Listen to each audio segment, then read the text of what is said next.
बिस्मिल्लाहिर्रहमानिर्रहीम। अल्लाह ताला की रहमत किन लोगों पर बरसती है। हज़रत अबू हुरैरा रज़ी अल्लाह ताला अन्हा से रवायत है, रसूल अल्लाह सल्लल्लाहु अलैहि वसल्लम ने इरशाद फरमाया, जहाँ कहीं अल्लाह के बंदे अल्लाह का ज़िक्र करते हैं तो लाज़मी तौर पर फ़रिश्ते हर तरफ से इनके गिर्द जमा हो जाते हैं और इनको घेर लेते हैं और रहमत इलाही इनको ढांप लेती है और इन पर साकीना की कैफियत नाज़िल होती है और अल्लाह ताला अपने मोतबर मलाइका में इनका ज़िक्र फरमाता है। दिल का सुकून कौन नहीं चाहता। हर दौर में हर इंसान की ये चाहत रही है कि मुझे दिल का चैन और इत्मीनान मिल जाए। इस इत्मीनान को इंसान ने जगह जगह तलाश किया। किसी ने मुख्तलिफ़ रसालों और किताबों के पढ़ने में सुकून पाया, किसी ने सैर व तफरीह के मकामात में जाकर इत्मीनान पाया, किसी ने बागात में जाकर दरख्तों और पौधों के दरमियान घूम फिर कर फूलों के रंग व बू में सुकून तलाश किया और किसी ने खेल कूद और जदीद तफरीही आलात के ज़रिए सुकून व इत्मीनान पाने की कोशिश की।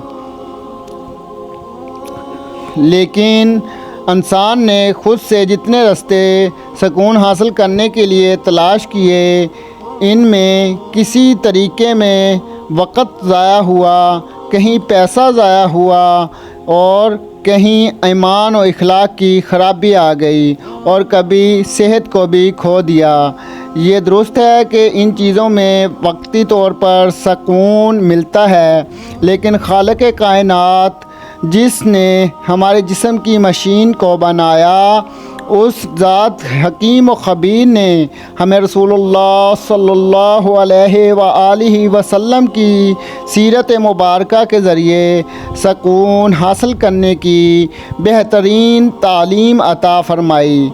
सूरह राग की आयत नंबर 28 में अल्लाह ताला फ़रमाते हैं, आगाह रहो, अल्लाह की याद से दिलों को इत्मीनान नसीब होता है। बुज़ुर्ग फरमाते हैं, कुरान पाक गुलाब के फूलों की मांद है, पत्ती दर पत्ती, फिर पत्ती दर फिर पत्ती। ऊपर की पत्ती उठाओ तो नीचे एक और पत्ती, इसे उठाओ तो नीचे एक और पत्ती होती है।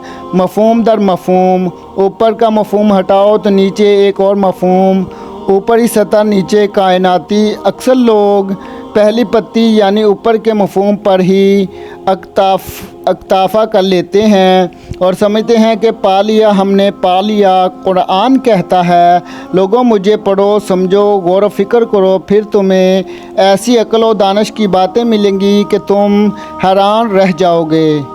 पर्दे उठते जाएंगे, बड़े बड़े राज खुलेंगे जो तुम्हें तस्खीर कायनात में मदद देंगे।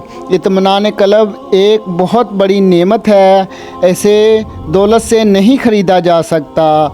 मादियात परस्ती के दौर में इंसान सुकून के लिए बेकरार रहता है। इस नेमत को हासिल करने का आसान तरीका अल्लाह से ताल्लुक़ कायम करना और इसकी याद में दिल बसा लेना है। बराए मेहरबानी हमारे YouTube चैनल को सब्सक्राइब करें। अब कमेंट में अपनी राय का इजहार ज़रूर करें। Thanks for watching video. अल्लाह हाफ़िज़।